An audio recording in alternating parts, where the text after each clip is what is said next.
Hello everyone, आज हम लोग पढ़ने वाले हैं क्लास 10th की भूगोल की बुक से चैप्टर नंबर 5 खनिज तथा ऊर्जा संसाधन। तो चलिए चैप्टर को स्टार्ट करते हैं। खनिज तथा ऊर्जा संसाधन मीन्स खनिज मीन्स मिनरल, ऊर्जा संसाधन मीन्स ऐसे रिसोर्सेज जिनसे हमें एनर्जी प्रोवाइड होती है, हमें एनर्जी मिलती है। तो चलिए इस चैप्टर में हम लोग पढ़ने वाले हैं मिनरल्स के बारे में। इस चैप्टर में हम लोग पढ़ने वाले हैं ऊर्जा के बारे में, ऊर्जा के संसाधनों के बारे में। हम अपनी रोज़मर्रा की ज़िंदगी में धातु से बनी विभिन्न वस्तुओं का प्रयोग करते हैं। हम अपनी डेली लाइफ में धातु से बनी यानी मेटल से बनी अलग अलग चीज़ों का यूज़ करते हैं। क्या आप अपने घर में प्रयोग की जाने वाली धातु से बनी चीज़ों की सूची बना सकते हैं? ये धातुएं कहाँ से आती हैं? अब आपसे ये कहा जा रहा है कि क्या आप अपने घर में यूज़ की जाने वाली मेटल से बनी हुई चीज़ों की लिस्ट बना सकते हैं, और ये जो मेटल है वो आखिर आती कहाँ से है? तो मेटल किसे कहते हैं? जिसमें चोट करने पर आवाज़ होती हो, जिसे हम शीट के रूप में बदल सकते हैं, जिसमें चमक होती है, जो कठोर होती है। ये सभी जो विशेषताएं हैं, ये सभी जो खासियत है, फीचर्स हैं, वो किनकी है? वो मेटल की है। तो आप अपने घर पर बहुत सारी चीज़ें ऐसी यूज़ करते हैं जो कि मेटल की बनी होती हैं। जैसे कि आप अपने घर में बर्तन यूज़ करते हैं, आप अपने घर में चेयर्स यूज़ करते हैं, आपके घर में बहुत सारी ऐसी चीज़ें होंगी जो एल्युमिनियम की बनी होंगी, कुछ लोहे की बनी होंगी, कुछ तांबे की बनी होंगी। आपने पढ़ा है कि भूपर्पटी यानी पृथ्वी की ऊपरी परत विभिन्न खनिजों के योग से बनी चट्टानों से निर्मित है। आपने पढ़ा है कि भूपर्पटी मीन्स पृथ्वी के ऊपर की परत। ये पृथ्वी है, पृथ्वी के ऊपर की परत किससे बनी होती है? अलग अलग खनिज जब आपस में मिलते हैं, इनके मिलने से ही चट्टानें बनती हैं, और इन्हीं चट्टानों से हम क्या मिलता है? हमें खनिज मिलता है। यानी कि पृथ्वी की ऊपरी परत अलग अलग खनिज जब आपस में मिलते हैं और मिलने से जो चट्टान बनती है, उससे ही पृथ्वी की ऊपरी परत बनी होती है। इन खनिजों का उपयुक्त शोधन करके ही ये धातुएं निकाली जाती हैं, और ये जो खनिज हमें मिलती हैं उनको अच्छी तरह से प्रोसेसिंग के जरिए ही हमें इनसे मेटल मिलते हैं। खनिज हमारे जीवन के अति अनिवार्य भाग हैं। खनिज क्या है? मिनरल क्या है? हमारे ज़िंदगी के बहुत ही इम्पॉर्टेंट पार्ट है। अब जो खनिज होते हैं, जो मिनरल्स होते हैं, वो लिक्विड फॉर्म में भी होते हैं, गैस फॉर्म में भी होते हैं, और कठोर सॉलिड फॉर्म में भी होते हैं। लगभग हर चीज़ जो हम इस्तेमाल करते हैं, एक छोटी सुई से लेकर एक बड़ी इमारत तक या फिर एक बड़ा जहाज़ आदि, सभी खनिजों से बने हैं। हम अपनी डेली लाइफ में छोटी से छोटी चीज़ भी जो यूज़ करते हैं और बड़ी से बड़ी जो चीज़ भी देखते हैं, वो सभी मेटल से बनी हुई होती है, यानी कि धातु से बनी हुई होती है। आगे हम ये पढ़ेंगे कि खनिज कितने तरह के होते हैं, क्योंकि कुछ मेटल होते हैं यानी धातु होते हैं और धात्विक होते हैं, और कुछ ऐसे मेटल होते हैं जो कि अधात्विक होते हैं, यानी कुछ ऐसे खनिज होते हैं जो कि अधात्विक होते हैं, यानी जो कि मेटल नहीं होते लेकिन फिर भी वो खनिज होते हैं। रेलवे लाइन और सड़क के पत्थर हमारे औजार तथा मशीनें। अब रेलवे लाइन में आपने देखा है कि जो पटरियां बिछी हुई रहती हैं। रेलवे लाइन और सड़क के पत्थर यानी सड़क के जो पत्थर हैं, हमारे औजार तथा मशीनें सभी खनिजों से बने हैं। यहाँ तक कि जो सड़क के पत्थर हैं वो भी खनिजों से बने होते हैं। हमारे औजार, हमारी मशीनें, वो सभी खनिजों से बने हैं।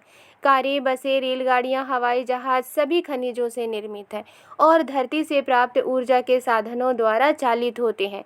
ऊर्जा के साधन मीन्स जैसे कि पेट्रोल है, डीजल है, प्राकृतिक गैस है, ये ऊर्जा प्रोवाइड करते हैं, और इन्हीं से कारें, बसें, रेलगाड़ियाँ, हवाई जहाज़ आदि चलती है। यहाँ तक कि भोजन में भी खनिज होते हैं जिसे हम खाते हैं। यहाँ तक कि भोजन में भी खनिज होते हैं, जैसे कि आयरन। आपको पता होगा कि आपने सुना होगा कि आयरन की कमी है, तो जो भोजन है उसमें भी खनिज होते हैं। मनुष्य ने विकास की सभी अवस्थाओं में अपनी जीविका तथा सजावट, त्योहारों व धार्मिक अनुष्ठान के लिए खनिजों का प्रयोग किया है। इंसान ने अपने डेवलपमेंट की सारी अवस्थाओं में, चाहे वो अपनी जीविका हो, चाहे अपनी सजावट हो, चाहे त्योहार हो, चाहे धार्मिक अनुष्ठान हो, उन सभी चीज़ों में खनिजों का इस्तेमाल किया है। यह एक हिंट दिया गया है। दंत मंजन आपके दांत साफ करते हैं। जो भी आप दंत मंजन यूज़ करते हैं, कुछ अपघर्षक खनिज जैसे कि सिलिका, चूना पत्थर, एल्यूमिनियम ऑक्साइड व विभिन्न फास्फोरस खनिज स्वच्छता में मदद करते हैं, यानी कि ये सफाई करने में मदद करते हैं। फ्लोराइड जो दांतों को गलने से रोकता है, फ्लोराइड नामक खनिज से प्राप्त होता है। अब फ्लोराइड जो कि दांतों को गलने से रोकता है, वो किससे मिलता है? फ्लोराइड नामक खनिज से मिलता है। अधिकतर दंत मंजन टिटेनियम ऑक्साइड से सफ़ेद बनाए जाते हैं, जो कि र्यूटाइल, इल्मेनाइट तथा एनाटिस नामक खनिजों से प्राप्त होते हैं। ज़्यादातर दंत मंजन टिटेनियम ऑक्साइड से सफ़ेद बनाए जाते हैं। और टिटेनियम ऑक्साइड कहाँ से मिलते हैं? र्यूटाइल, इल्मेनाइट तथा एनाटिस नामक खनिजों से प्राप्त होते हैं। कुछ दंत मंजन जो चमक प्रदान करते हैं, उनका कारण अभ्रक है।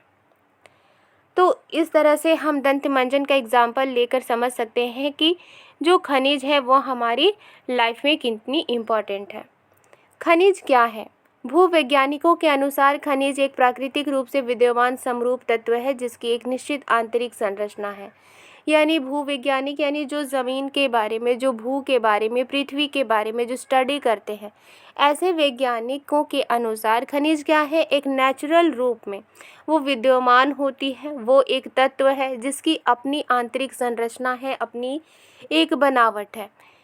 कुछ खनिज सॉलिड फॉर्म में होते हैं, कुछ खनिज गैस फॉर्म में होते हैं, कुछ खनिज लिक्विड फॉर्म में होते हैं। खनिज प्रकृति में अनेक रूपों में पाए जाते हैं, जिसमें कठोर हीरा व नरम चूना तक सम्मिलित है। जिसमें कठोर हीरा, हीरा कैसा होता है? कठोर होता है। नरम चूना यानी चूना कैसा होता है? नरम होता है। ये खनिज है। खनिज इतने विविध क्यों हैं? अब ये क्वेश्चन है कि खनिज इतने अलग अलग क्यों होते हैं। आप चट्टानों के विषय में पहले ही पढ़ चुके हैं। चट्टान खनिजों के समरूप तत्वों के यौगिक है। यौगिक का मतलब क्या होता है? एक से ज़्यादा खनिज मिलकर क्या बनाते हैं? एक नया खनिज बनाते हैं, एक नया तत्व बनाते हैं, एक नया सब्सटेंस बनाते हैं, उसे ही यौगिक कहते हैं। कुछ चट्टानें जैसे चूना पत्थर केवल एक ही खनिज से बनी हैं। कुछ ऐसी चट्टानें हैं जैसे कि चूना पत्थर, वो सिर्फ एक ही खनिज से बनी होती हैं। लेकिन अधिकतर चट्टानें विभिन्न अनुपातों के अनेक खनिजों का योग है। लेकिन ज़्यादातर जो चट्टानें होती हैं वो अलग अलग रेशियो में, जितने भी खनिज हैं, अलग अलग जो खनिज हैं, वो आपस में जब मिलते हैं तो उनसे ही ज़्यादातर चट्टानें बनती हैं। यद्यपि 2000 से अधिक खनिजों की पहचान की जा चुकी है। हालांकि 2000 से ज़्यादा खनिजों की पहचान की जा चुकी है, लेकिन अधिकतर चट्टानों में केवल कुछ ही खनिजों की बहुतायत है। लेकिन ज़्यादातर ऐसे चट्टान हैं जिसमें एक नहीं बल्कि बहुत सारे खनिज पाए जाते हैं। एक खनिज विशेष जो निश्चित तत्वों का योग है, उन तत्वों का निर्माण उस समय के भौतिक व रासायनिक परिस्थितियों का परिणाम है। यानी कि एक खनिज जो अलग अलग सब्सटेंसेस के मिलने से बनती है, वो सब्सटेंस जिस वक्त बनी थी उस समय कैसी भौतिक स्थिति थी, किस तरह से रासायनिक परिस्थितियाँ थी, उन्हीं का परिणाम है। यानी कि जो तत्व बनी थी, भौतिक और रासायनिक परिस्थितियाँ जिस तरह थी, उसी के अकॉर्डिंग इन तत्वों का निर्माण हुआ और खनिज इन्हीं तत्वों का योग है। इसके फलस्वरूप ही खनिजों में विविध रंग, कठोरता, चमक, घनत्व तथा विविध क्रिस्टल पाए जाते हैं। और इसी की वजह से चूँकि तत्व के निर्माण भौतिक और रासायनिक परिस्थितियों का परिणाम है, इसी के फलस्वरूप खनिजों में अलग अलग तरह के रंग होते हैं, अलग अलग कठोरता होती है, अलग अलग चमक होती है, इनका घनत्व अलग अलग होता है और अलग अलग क्रिस्टल पाए जाते हैं। भूवैज्ञानिक इन्हीं विशेषताओं के आधार पर खनिजों का वर्गीकरण करते हैं। यानी कि वैज्ञानिक इन्हीं सारे विशेषताओं के आधार पर खनिजों का वर्गीकरण करते हैं। सामान्य व वाणिज्यिक यानी व्यापारिक उद्देश्य हेतु खनिज निम्न प्रकार से वर्गीकृत किए जाते हैं। सिंपल और व्यापारिक उद्देश्य हेतु खनिज इस तरह से वर्गीकृत किए जाते हैं। खनिजों का वर्गीकरण। खनिज कितने तरह के होते हैं? खनिज 3 तरह के होते हैं, धात्विक, अधात्विक और ऊर्जा खनिज। धात्विक यानी मेटल, अधात्विक यानी नॉन मेटल और ऊर्जा खनिज यानी कि ऐसे मिनरल जिनसे हमें एनर्जी मिलती हो। धात्विक भी 3 तरह के होते हैं, पहला है लौह धातु, दूसरा है अलौह और तीसरा है बहुमूल्य खनिज। धात्विक किसे कहते हैं? यानी कि ऐसे खनिज जिसमें चमक होती है, जिसे हम शीट के रूप में बदल सकते हैं, जिसमें चोट करने से आवाज़ आती है। तो इस तरह से जो भी खनिज हैं उन्हें मेटल कहते हैं। इसकी और भी बहुत सारी विशेषताएं होती हैं। धात्विक 3 तरह के होते हैं, जिसमें से पहला है लौह धातु। लौह धातु किसे कहते हैं? यानी कि ऐसा मेटल जिसमें कि लोहे की मात्रा पाई जाती है, जैसे लौह अयस्क, मैग्नीज, निकल व कोबाल्ट आदि। धात्विक का दूसरा प्रकार क्या है? अलौह, यानी कि ऐसे खनिज जिसमें लोहे की मात्रा, लोहे का अंश नहीं पाया जाता। एग्जाम्पल तांबा, सीसा, जस्ता व बॉक्साइट आदि। इन सभी में लोहे का अंश नहीं पाया जाता है। धात्विक का तीसरा प्रकार है बहुमूल्य खनिज, यानी कि ऐसे खनिज जिनकी कीमत ज़्यादा होती है, जो कि बहुमूल्य होते हैं, जैसे सोना, चांदी, प्लेटिनम आदि। ये बहुमूल्य खनिज हैं। खनिज का दूसरा प्रकार क्या है? अधात्विक। अधात्विक मीन्स जो मेटल नहीं होते, जिनमें चमक तो होती है लेकिन उन्हें शीट के रूप में बदल नहीं सकते। इस तरह से जब आप विशेषताएं पढ़ेंगे तो धात्विक और अधात्विक में बहुत सारे डिफरेंसेस समझ पाएंगे। अधात्विक का एग्जाम्पल क्या है? अब्रक, नमक, पोटास, सल्फर, चुनास यानी चूना पत्थर, संगमरमर तथा बलुआ पत्थर। ये मेटल नहीं होते, ये अधात्विक है, लेकिन ये क्या है? खनिज है। खनिज का तीसरा प्रकार क्या है? ऊर्जा खनिज, यानी कि ऐसे खनिज जिनसे हमें एनर्जी मिलती है, जैसे कि कोयला, पेट्रोलियम तथा प्राकृतिक गैस। अब हम लोग पढ़ेंगे कि खनिजों की उपलब्धता, यानी खनिज कहाँ पाए जाते हैं। सामान्यतः खनिज अयस्कों में पाए जाते हैं। अयस्क किसे कहते हैं? जब हम ज़मीन के अंदर से कोई खनिज निकालते हैं तो क्या वो प्योर फॉर्म में निकलती है? नहीं, उसके साथ दूसरे खनिज भी मिक्स होते हैं, धूल मिक्स होती है, मिट्टी मिक्स होती है, इसे ही अयस्क कहे जाते हैं।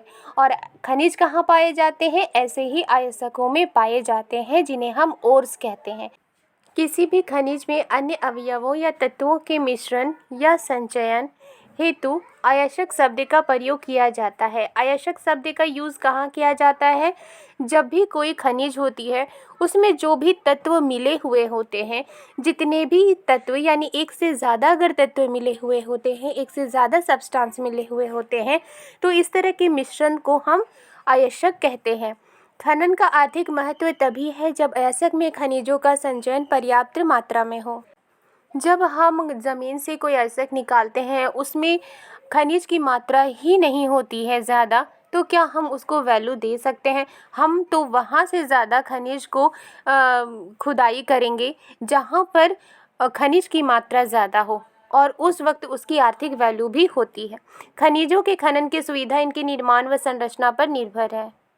यानी कि जब भी हम खनन करते हैं उसकी सुविधा कैसी होती है?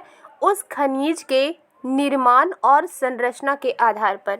यानी किसी खनिज की निर्माण किस तरह से हुई है, उसकी संरचना किस तरह से है, इसके अकॉर्डिंग ही खनन की सुविधा होती है। कुछ खनिज हार्ड होते हैं, कुछ खनिज गैसीय फॉर्म में होते हैं, कुछ खनिज लिक्विड फॉर्म में होते हैं। तो क्या हम जब हार्ड जो खनिज होते हैं, जो कठोर खनिज होते हैं, अगर हम उसे ज़मीन से निकालते हैं तो क्या जो सुविधा हम उसको निकालने में यूज़ कर रहे हैं, क्या उसी सुविधा का यूज़ करके हम पेट्रोल को निकाल सकते हैं? क्या हम गैस को, जो ज़मीन के अंदर जो प्राकृतिक गैस है, उसको निकाल सकते हैं? नहीं। हर एक कठोर खनिज, नरम खनिज या फिर लिक्विड फॉर्म में जो खनिज होते हैं या फिर गैस फॉर्म में जो खनिज होते हैं, उनको ज़मीन के अंदर से निकालने के लिए उनके लिए अलग अलग सुविधा होती है। खनन सुविधा इसके मूल्य को निर्धारित करती है और इसी तरह से जो भी खनन की सुविधा है वो इसके प्राइस को निर्धारित करती है। हम अगर ज़मीन के अंदर से कोयले का खनन करते हैं तो वो आसान है। किसके मुकाबले में आसान है? जब हम ज़मीन के अंदर से पेट्रोल निकालते हैं तो पेट्रोल निकालने के कंपैरिजन में कोयले को हम ज़्यादा आसानी से निकाल सकते हैं।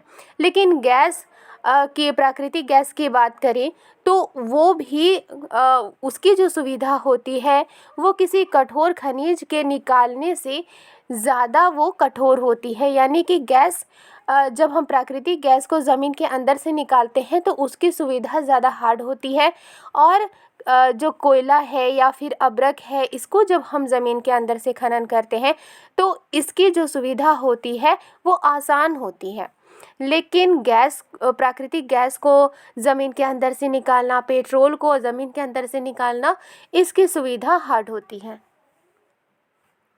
यानी कि इनको निकालना मुश्किल होता है। अतः हमारे लिए मुख्य शैल समूहों को समझना अत्यंत आवश्यक है जिनमें ये खनिज पाए जाते हैं और इसीलिए हमें उन शैल समूहों को समझने की ज़्यादा ज़रूरत होती है जिनमें ये खनिज पाए जाते हैं। आग्नेय तथा कायांतरित चट्टानों में खनिज दरारों, जोड़ों, भ्रंशों व विदुरों में मिलते हैं। छोटे जमाव शिराओं के रूप में और बृहद जमाव परत के रूप में पाए जाते हैं। आग्नेय चट्टान जैसे कैसे बनती है? जब ज्वालामुखी फटती है तो ज़मीन के अंदर से जो मैग्मा होती है जो कि रेड कलर की होती है, गर्म होती है, लिक्विड फॉर्म में होती है, वो ज़मीन के ऊपर आ जाती है और वो ठंडी हो जाती है और तब आग्नेय चट्टान का निर्माण होता है। और आग्नेय चट्टानों की जो दरार होते हैं, जो जोड़ होते हैं, उनमें ही खनिज पाए जाते हैं और छोटे छोटे जो शिराओं के रूप में होते हैं, जैसे कि इस तरह से चट्टानों में शिराएं बनी होती हैं, इनमें खनिज पाई जाती है। या फिर बृहद जमाव परत के रूप में, यानी कि कहीं कहीं इस तरह से खनिज जमा हो जाते हैं, इस रूप में खनिज पाए जाते हैं। इनका निर्माण भी अधिकतर उस समय होता है जब ये तरल अथवा गैसीय अवस्था में दरारों के सहारे भूपृष्ठ की ओर धकेले जाते हैं। और इस तरह के खनिजों का निर्माण कब होता है? जब ये तरल फॉर्म में रहते हैं। जैसे कि ज्वालामुखी अगर कहीं फटती है, वहाँ पर जो मैग्मा ज़मीन के अंदर से कहाँ पर आती है? भूपृष्ठ पर आती है, ज़मीन के ऊपर आती है। तो ये तरल फॉर्म में होते हैं, ये गैस फॉर्म में होते हैं और ये दरारों के सहारे ज़मीन के ऊपर की ओर धकेले जाते हैं। ऊपर आते हुए वे ठंडे होकर जम जाते हैं और चट्टान बन जाते हैं और इन्हीं चट्टानों से हमें क्या मिलता है? खनिज मिलता है। मुख्य धात्विक खनिज जैसे जस्ता, तांबा, जिंक और सीसा आदि इसी शिराओं व जमाओं के रूप में प्राप्त होते हैं। जो मुख्य धात्विक खनिज है, जो कि मेटल है, उनमें से जस्ता, तांबा, जिंक और सीसा आदि इसी तरह की शिराओं व जमाओं के रूप में हमें प्राप्त होते हैं। अनेक खनिज अवसादी चट्टानों के अनेक खनिज संस्तरों या परतों में पाए जाते हैं। अवसादी चट्टान कैसे बनते हैं? जब अवसाद एक जगह जमा हो जाते हैं तो वो चट्टान बनते हैं। तो बहुत सारे जो खनिज हैं वो इसी तरह के अवसादी चट्टानों की परतों में खनिज पाए जाते हैं। इनका निर्माण क्षैतिज परतों में निक्षेपण, संचयन व जमाव का परिणाम है। और ये जो खनिज है वो किस तरह से बनता है? जब अवसाद एक जगह परत दर परत वो जमा हो जाते हैं तो हमें इस तरह की चट्टान बनती है और उनसे ही हमें खनिज मिलता है। कोयला तथा कुछ अन्य प्रकार के लौह अयस्कों का निर्माण लंबी अवधि तक अत्यधिक ऊष्मा व दबाव का परिणाम है। यानी कि कोयला और लोहे का निर्माण किस तरह से हुआ है? ये लंबे समय तक इनके ऊपर गर्मी पड़ी और इनके ऊपर दबाव पड़ा और इस तरह से इनका निर्माण हुआ। अवसादी चट्टानों में दूसरी श्रेणी के खनिजों में जिप्सम, पोटास, नमक व सोडियम सम्मिलित है। और अवसादी चट्टानों में दूसरी कैटेगरी के खनिजों में कौन कौन से खनिज हैं? जिप्सम, पोटास, नमक व सोडियम। ये सभी खनिज है जो कि अवसादी चट्टानों में मिलते हैं। इनका निर्माण विशेषकर शुष्क प्रदेशों में वाष्पीकरण के फलस्वरूप होता है। और इनका निर्माण कैसे होता है? जब सूखे क्षेत्रों में जब वाष्पीकरण होती है, यानी कि गर्मी से जो नमी होती है, जो पानी होती है, वो भाप बनकर उड़ जाती है और जो शेष बचता है वो क्या होता है? वो एक खनिज के रूप में हमें मिलता है। और इसी तरह से इन खनिजों का निर्माण होता है। खनिजों के निर्माण की एक अन्य विधि धरातलीय चट्टानों का अपघटन है। चट्टानों के घुलनशील तत्वों के अपरदन के पश्चात अयस्क वाली अपशिष्ट चट्टानें रह जाती हैं। बॉक्साइट का निर्माण इसी प्रकार होता है। अपघटन मीन्स ये एक ऐसी क्रिया होती है जिसमें सब्सटेंस यानी तत्व अलग अलग हो जाते हैं और छोटे छोटे भागों में ये विभाजित हो जाते हैं। चट्टानों के घुलनशील तत्वों के अपरदन के पश्चात अयस्क वाली अपशिष्ट चट्टानें रह जाती हैं। जब चट्टानों में ऐसे तत्व जो घुलनशील होते हैं वो पानी के बहाव की वजह से वो बह जाते हैं और जो अयस्क बच जाती है उसमें ही वो खनिज पाए जाते हैं। अयस्क वाली अवशिष्ट चट्टानें रह जाती हैं जिसमें कि खनिज पाए जाते हैं। बॉक्साइट का निर्माण इसी प्रकार होता है। और बॉक्साइट का निर्माण किस तरह होता है? इसी तरह से होता है जब घुलनशील तत्व बहकर चले जाते हैं और जो अवशिष्ट बचता है, जो अयस्क बचता है, उसी में बॉक्साइट मिलता है। पहाड़ियों के आधार तथा घाटी तल की रेत में जलोढ़ जमाव के रूप में भी कुछ खनिज पाए जाते हैं। और खनिज और भी किस तरह से पाए जाते हैं? पहाड़ियों के आधार पर घाटी की तलों में भी कुछ खनिज पाए जाते हैं जो जमा हुए होते हैं। ये निक्षेप प्लेसर निक्षेप के नाम से जाने जाते हैं और ऐसे खनिज प्लेसर निक्षेप के नाम से जाने जाते हैं जो कि पहाड़ियों के आधार पर पाए जाते हैं और घाटी की तल की रेत में पाए जाते हैं। इनमें प्रायः ऐसे खनिज होते हैं जो जल द्वारा घर्षित नहीं होते, यानी कि इसमें ऐसे खनिज भी होते हैं जो पानी से घिसते नहीं हैं। इन खनिजों में सोना, चांदी, टीन व प्लेटिनम प्रमुख है। और इस तरह के खनिज जो पानी से घर्षित नहीं होते, पानी से घिसते नहीं हैं, वो कौन कौन से खनिज होते हैं? सोना, चांदी, टीन व प्लेटिनम इनमें प्रमुख है। महासागरीय जल में भी विशाल मात्रा में खनिज पाए जाते हैं। अब समंदर की बात करें, उनके अंदर भी बहुत से खनिज पाए जाते हैं, लेकिन इनमें से अधिकांश के व्यापक रूप से विस्तृत होने के कारण इनकी आर्थिक सार्थकता कम है। लेकिन ये अधिकांश रूप से विस्तृत है, इसी वजह से इनकी जो आर्थिक सार्थकता है, यानी कि जो आर्थिक रूप से इनकी यूज़ है वो कम है। फिर भी सामान्य नमक, मैग्नीशियम तथा ब्रोमाइन ज़्यादातर समुद्री जल से ही प्रग्रहित होते हैं। लेकिन फिर भी नमक जिनका हम लोग यूज़ करते हैं, मैग्नीशियम और ब्रोमाइन समुद्री जल से ही मिलते हैं। महासागरीय तली भी मैग्नीज ग्रंथिकाओं में धनी है। अब महासागर की जो तली है, महासागर का जो तल है वो भी मैग्नीज ग्रंथिकाओं यानी नोड्यूल्स में धनी है। भारत अच्छे और विविध प्रकार के खनिज संसाधनों में सौभाग्यशाली है, यानी कि भारत में अच्छे किस्म के और अलग अलग तरह के खनिज संसाधन पाए जाते हैं। यद्यपि इनका वितरण असमान है, लेकिन जो इनका वितरण है वो असमान है। किसी क्षेत्र में अलग तरह के खनिज पाए जाते हैं, खनिजों की बहुतायत है, ज़्यादा खनिज पाए जाते हैं। कुछ क्षेत्र ऐसे होते हैं जिनमें खनिज ना के बराबर पाए जाते हैं। मोटे तौर पर प्रायद्वीपीय चट्टानों में कोयले, धात्विक खनिज, अभ्रक व अन्य अनेक अधात्विक खनिजों के अधिकांश भंडार संचित हैं। यानी प्रायद्वीपीय चट्टानों में कोयले पाए जाते हैं, धात्विक खनिज पाए जाते हैं, अभ्रक पाए जाते हैं और दूसरे तरह की अधात्विक खनिज जिसमें लोहे की मात्रा नहीं होती, ऐसे खनिजों के भी भंडार हैं। प्रायद्वीप के पश्चिमी और पूर्वी पार्श्वों पर गुजरात और असम की तलछटी चट्टानों में अधिकांश खनिज तेल निक्षेप पाए जाते हैं। यानी कि प्रायद्वीप के पश्चिमी और पूर्वी पार्श्वों पर गुजरात और असम की तलछटी चट्टानों में ज़्यादातर खनिज तेल के निक्षेप पाए जाते हैं, खनिज तेल पाए जाते हैं। प्रायद्वीपीय शैलक्रम के साथ राजस्थान में अनेक अलौह खनिज पाए जाते हैं और प्रायद्वीपीय शैलक्रम के साथ राजस्थान में अलौह खनिज यानी कि ऐसे खनिज जिनमें लोहे की मात्रा नहीं होती, ऐसे खनिज पाए जाते हैं। उत्तरी भारत के विस्तृत जलोढ़ मैदान आर्थिक महत्व के खनिजों से लगभग विहीन है।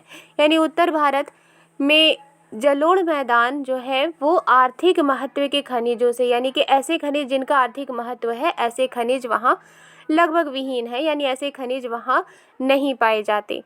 ये विभिन्नताएं खनिजों की रचना में अंतर्ग्रस्त भूगर्भिक संरचना प्रक्रियाओं और समय के कारण है। यानी कि ये जो विभिन्नताएं हैं, किसी जगह पर खनिज ज़्यादा पाई जाती है, किसी जगह पर खनिज लगभग विहीन है, यानी कि खनिज नहीं पाई जाती।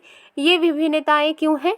ये विभिन्नताएं इसलिए हैं क्योंकि खनिजों की रचना में जो भी संरचना होती है खनिजों की, या फिर खनिज बनने की जो प्रक्रिया होती है या समय होता है, ये सभी कारण है किसी भी खनिजों के विभिन्नता होने के लिए।